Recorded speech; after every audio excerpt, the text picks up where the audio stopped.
Quels sont les rôles et les limites de la technologie pour faire face aux défis climatiques? C'est l'objectif de cette journée, conçue par le groupe Constellation. On est des habitants d'une maison et en fait on fait n'importe quoi dans la baraque.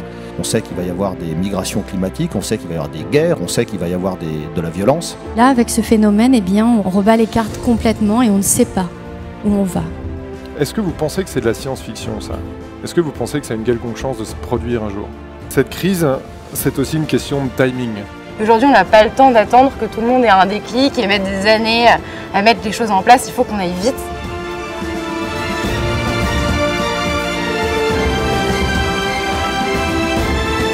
En fait, Tech for Climate, c'est pas un événement, c'est un écosystème maintenant.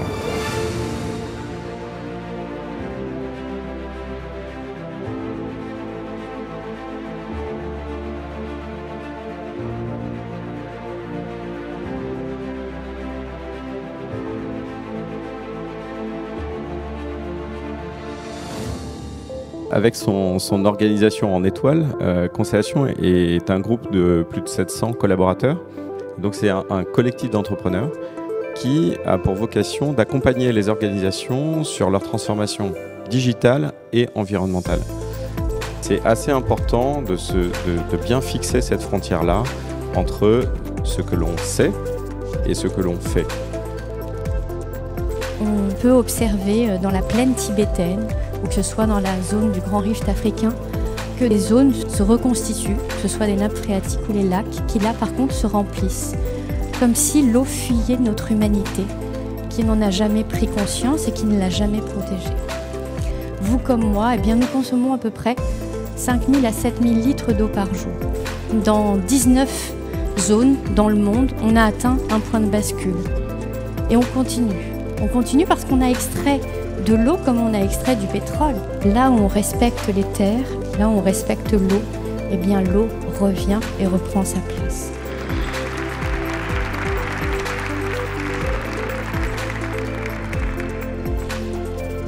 On a aujourd'hui une culture d'accélération permanente de notre quotidien, de notre rythme de vie, qui est extrêmement intensive en énergie et en matière. Donc il faut veiller à ce que toutes les technologies que l'on sélectionne pour la transition écologique ne soient pas des vecteurs, des facteurs supplémentaires d'accélération. Il y a vraiment des choix à faire, structurels, en termes généraux, mais aussi en termes de technologie. On s'est tellement déshabitué à voir les racines de notre système productif qu'on fait des choix, et assez souvent des choix technologiques, en prenant pas du tout en compte les racines de la production. On aura toujours besoin d'utiliser et de développer cette culture technique. Et malheureusement aujourd'hui la technique, c'est assez flagrant qu'elle se traduit beaucoup par de la consommation individuelle. On est largement plus fasciné par l'iPhone qu'on a dans la poche avec 3 superbes caméras que par les dernières avancées en recherche spatiale par exemple. Pour illustrer ce rapport à la technique, je pense que si nous devions retourner un jour sur la Lune, essayons d'y envoyer plutôt des scientifiques et des artistes, plutôt que des milliardaires vendeurs de bagnoles. L'arrivée du politique dans l'événement, c'est quelque chose qui a élargi le champ de la discussion et la portée de l'événement, clairement.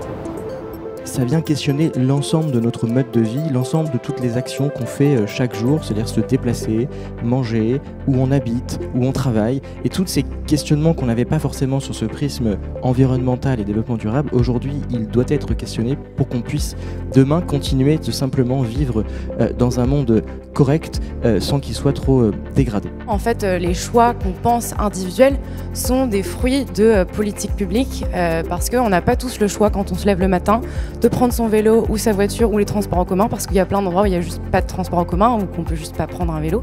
Ces choix-là, ils sont juste pas faisables pour une grande partie de la société. Donc du coup, je trouve que c'est juste important de le rappeler pour pas tout faire reposer sur l'individu.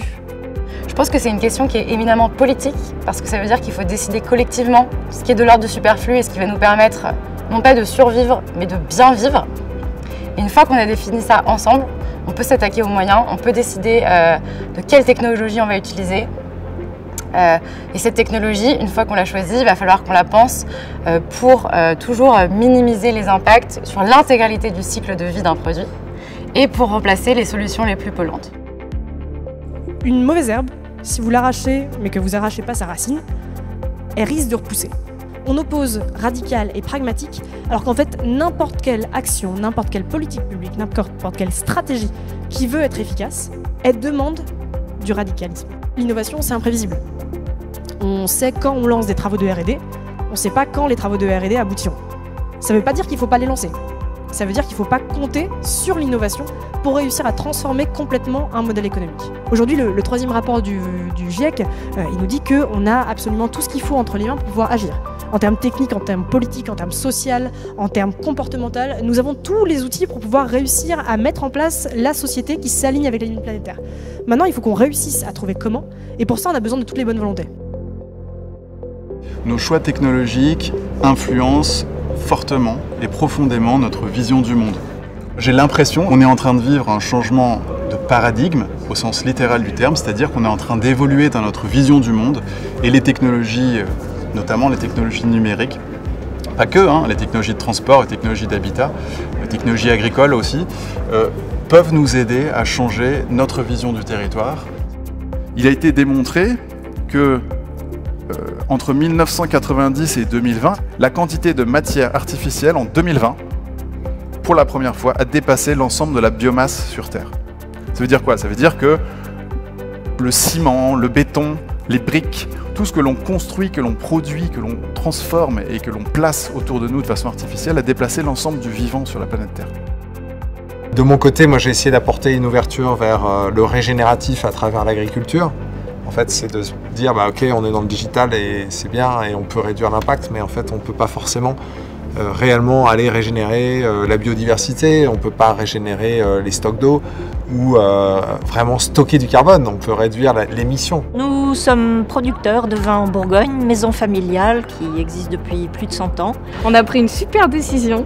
L'année prochaine, donc on fait une appellation qui s'appelle le Beaujolais Nouveau, qu'on envoie au Japon par avion, ce qui est terrible à tous les niveaux. Et donc nous avons pris la décision que la 2023 serait la dernière année où on expédie ce vin en avion. Ça fait plaisir de voir que c'est pas juste des beaux discours, des belles tables rondes, etc. Il y a aussi vraiment de l'engagement qui a été fait depuis 1 an. Et au-delà des participants qui vont prendre personnellement le sujet, il y a aussi tous les gens qui ont un pouvoir, soit au niveau d'une entreprise, soit au niveau d'une région. On parlait tout à l'heure avec quelqu'un qui était dans une région, au niveau du coup de collectifs et d'écosystèmes, et ceux-là peuvent toucher beaucoup plus que 5 personnes de leur entourage. Donc c'est là-dessus aussi qu'il va falloir capitaliser. Moi je travaille pour une grande maison de luxe et du coup l'objectif c'est que je me renseigne un petit peu sur ce que Tech for Climate pourrait proposer, et puis je m'intéresse en termes de tout ce qui est un peu sensibilisation, les événements là, qui ont pu être organisés, les tables rondes, pour essayer de prendre un maximum d'informations et enrichir ma réflexion. Très intéressant, très pertinent, très technique et pointu sur certaines thématiques. Ça rejoint beaucoup nos enjeux aujourd'hui chez Chanel sur le bilan carbone, mais aussi au-delà, tous les enjeux autour des ressources, ressources en eau, ressources minérales.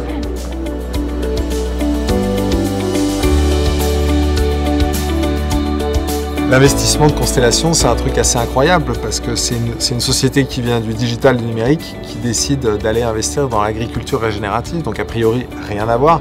Je ne sais pas s'il y a beaucoup d'exemples comme ça, enfin, à mon avis c'est assez inédit. Des aspects politiques qui rentrent dans la discussion et c'est bien. Je trouve qu'il fallait du courage pour venir là parce que c'est forcément à mon avis pas un sujet facile à porter politiquement.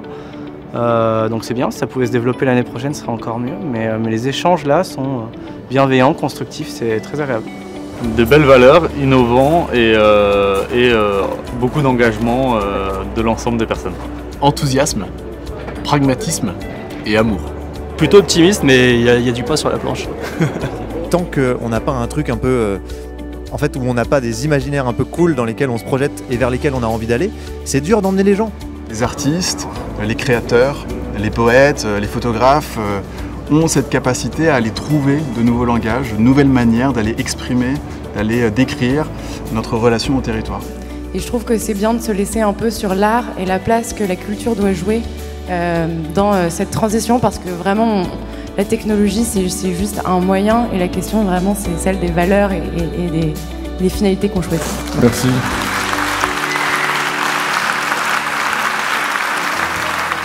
On parle de sujets qui sont compliqués, qui impactent notre vie en fait et notre existence, et en même temps c'est très optimiste avec une approche solution. Et qu'est-ce que je peux faire chacun individuellement et qu'est-ce que peut faire chacune des structures qui sont représentées ici. On a besoin d'événements comme ça. Et nous, on est vachement fiers d'avoir parmi nos clients Constellation qui a un peu la même pratique, donc qui part d'une situation où leur activité dégage dans l'IT une certaine quantité de carbone et ils essayent d'aller vers moins de carbone et surtout de propulser dans leur constellation plein d'étoiles qui aident leurs clients et partenaires à moins carboner.